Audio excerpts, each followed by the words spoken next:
5-year run. Fuck they talking about Cabo? What they talking about, man? I ain't been back 12 hours yet. Lock it up. 50.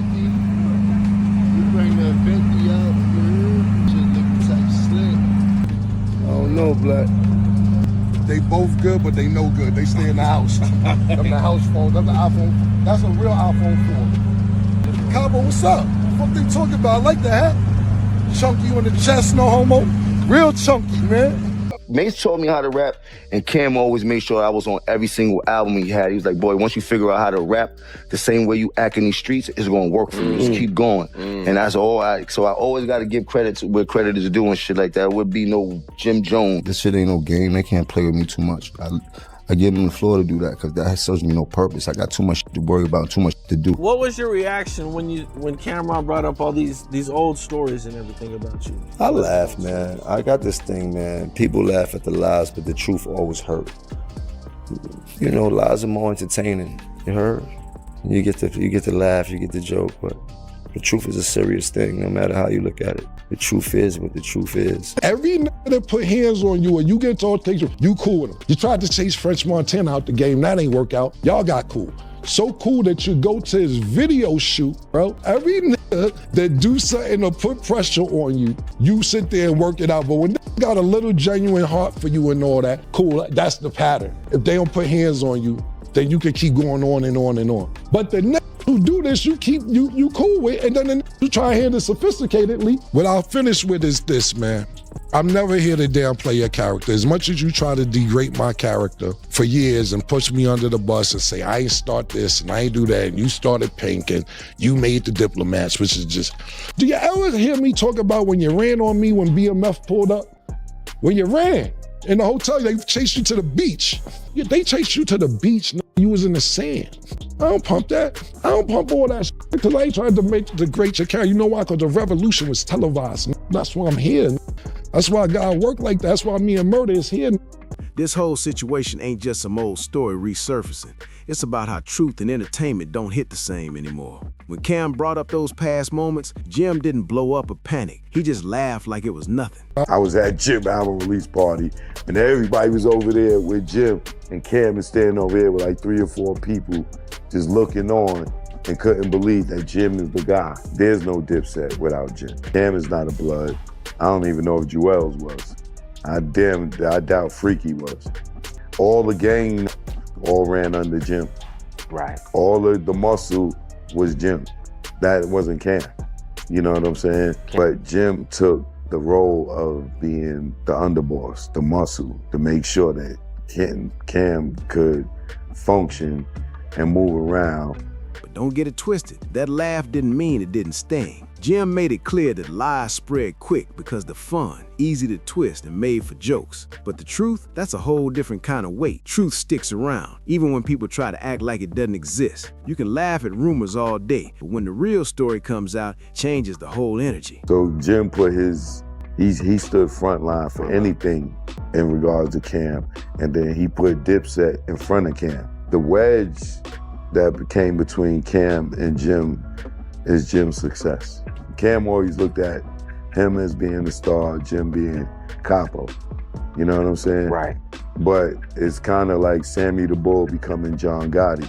That's why Jim said this ain't no game. Nobody's allowed to play with his name like that. He gave Cam the chance to speak, not because he needed to, but because clapping back at every little thing just wastes energy. When you're focused on real moves, confidence speaks louder than anger. And once those old clips hit the internet, everything flipped fast. It wasn't just about the music anymore. It was about credit, origin, and who really put who on. Jim didn't dodge it. He made it clear that Mase taught him structure, discipline, and how to move with purpose. Jim started to grow as an artist.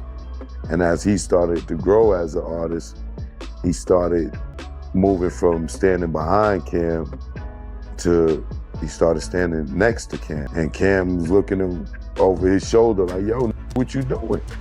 And then that built the animosity. And by the time Ballin' hit, Cam had a gang of animosity and internal hatred. While Cam pushed him to stay real, to rap the way he lives. Cam's advice was simple but deep. Rap the same way you move in real life and it'll all click. That wasn't control, that was mentorship. I felt like he was a fucking hater because like I felt like he was supposed to be happy for Jim. He was under the weight.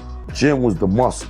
You get what I'm saying? Jim he's Cam's partner, but he's taking a step back to play the muscle. Jim always said he gives credit where it's due. That don't mean people can twist the story just to fit their version. And that's what made this blow up. Teaching someone the game doesn't mean you own their success. Once that line got crossed, this stopped being friendly history. Cam and Jim history go back before me. You understand what I'm saying? When I met Cam and Jim, they were super close. Jim being from the Bronx and all that. When I met them, they was in 5H, which is, you know what I'm saying, Jim's apartment, and that's, you know, I guess that time was after all the stuff Cam had said already with the Children of the Corn and Jim. I said, when I got there, Cam and Jim was like this, super tight. Mase wasn't even in the picture. I don't know Mase like that. Yeah, when I met Cam and Jim, they were already Trump tight and locked in. And I don't sit there and claim I made the Dipset. That's not something I'm doing. I made Dipset though, the two. Yeah, I did that. It became a battle for legacy. This is where things started getting messy fast. People began calling out a pattern, and the room got real uncomfortable. Suddenly, Jim's name got tied to rumors saying he tried to pressure French Montana out of the game. And when that didn't work, everything magically seemed cool again.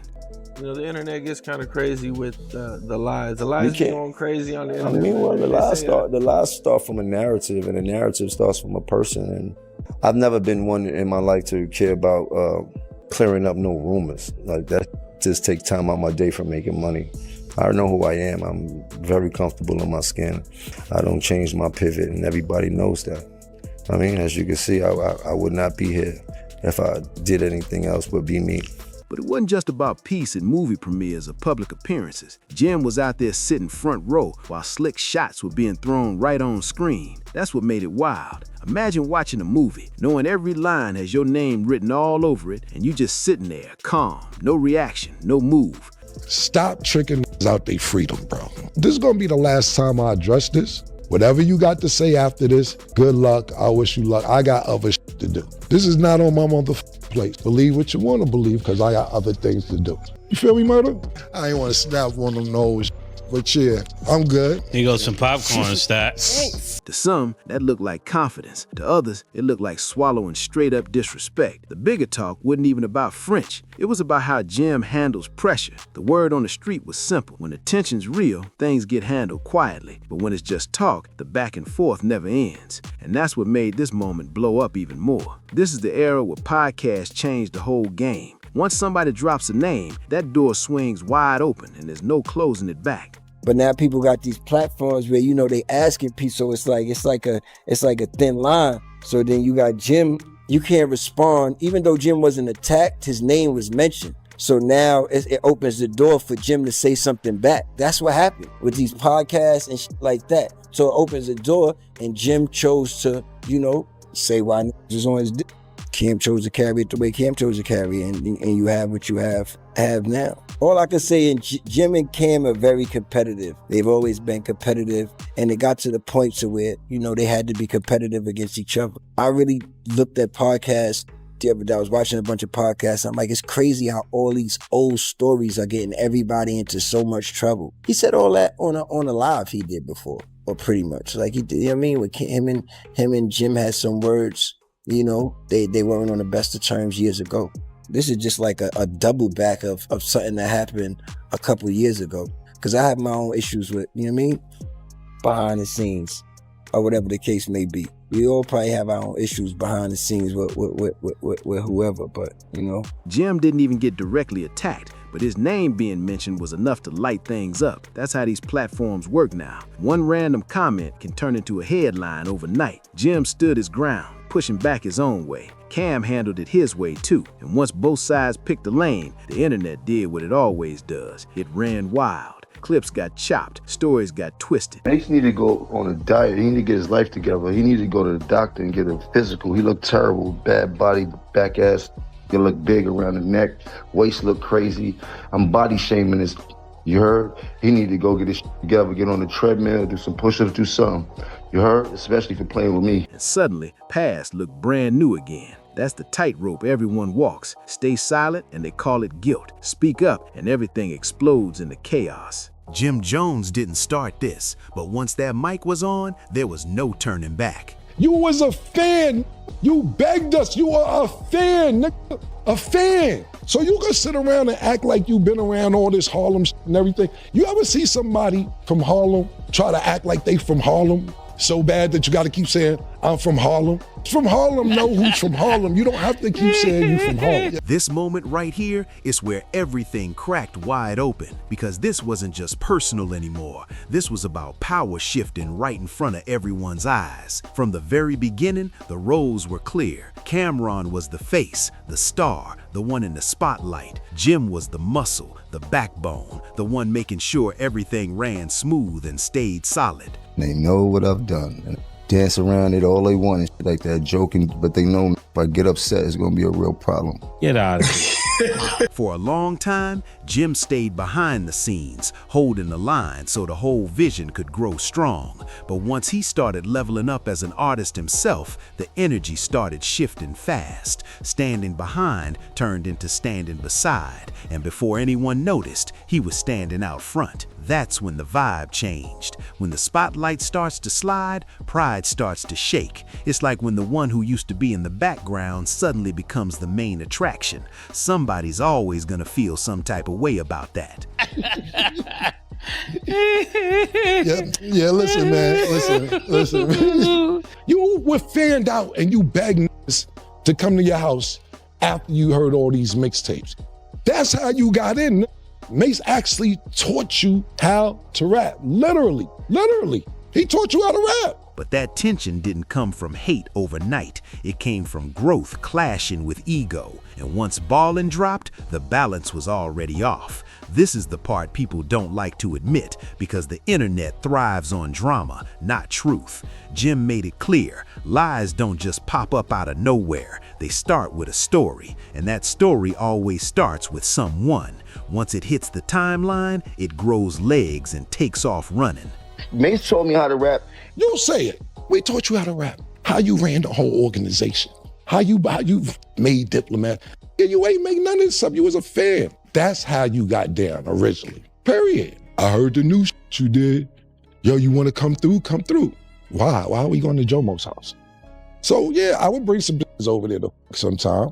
A little back maybe. But here's the thing. Jim never stopped his grind to chase rumors. He said he knows exactly who he is, stands firm on what he believes, and doesn't bend just to please the crowd. While people online argue about old stories, he's out here focused on stacking money and keeping it moving. That's exactly why Jim laughs instead of reacting. He knows entertaining lies might get clicks, but the truth don't need promotion. When you're comfortable in your own skin, you don't chase every headline or clap back at every comment. And that's what drives people crazy. They mistake calm for weakness, when really it's just someone refusing to play internet games. I was the CEO of Diplomats. I made Diplomats with him. I was with him for every bit of his journey. I held him down. I took that position of holding him down. This was the moment where the tone flipped completely. You could hear that line being drawn. Jim made it clear this would be the last time he even spoke on the situation. Not because of fear, not because of pressure, but because he's got bigger moves to make. He pointed out that this whole thing only feels louder now because it's reaching new ears. These stories ain't new, they're just new to the people who weren't around when it first went down. You are a guardian angel and designer. Did you get what the f is you talking about, man? You are not from Harlem. Why do you keep thinking that you are from Harlem, bro? I did not grow up with you, man. Basically, you heard our freestyles. And you came up to me one day when I was chilling in front of the house. You said, yo, man, I heard the freestyles. Y'all killing shit. More freestyles come out. Y'all heard the new shit you did. Children of the Corn, 12-minute freestyle. Mase, Camron, Cardan, DJ Clue. Google Bloodshed and Camron, Children of the Corn freestyle. Are you at any of these places? No, you was not there, man. Podcasts and platforms turned old history into fresh drama, and now everyone's acting like it's breaking news. Jim even said the competition between him and Cam was always there. That hunger never left, it just changed direction. At some point, that drive to compete with the world turned into competing with each other, and that's when Jim called it quits. No more back and forth, no more explaining himself, no more entertaining the noise. He basically said, believe what you want, pick your side, and keep it moving, because he's not wasting time living in the comments. And that's the scary part about this new era. Nothing stays buried anymore. Conversations that used to be private are now viral clips, headlines, and debate topics for people who weren't even there to witness it. What made this whole situation explode wasn't new disrespect, it was old moments meeting new microphones. Once names start getting mentioned, the rules change instantly. Silence starts looking like guilt, and speaking turns everything into chaos. That's the thin line everybody keeps tripping over, because at the end of the day, this ain't about who talks the loudest, it's about who you really believe. Some people laugh it off, others feel that truth hit deep, and plenty are just here for the entertainment. So now it's on you. What's your take on all this? Drop your thoughts in the comments and let everyone know where you stand. Smash that like button, hit subscribe, and tap that hype button so this video keeps spinning. The streets are watching, the internet's buzzing, and one thing's for sure, this story is far from over.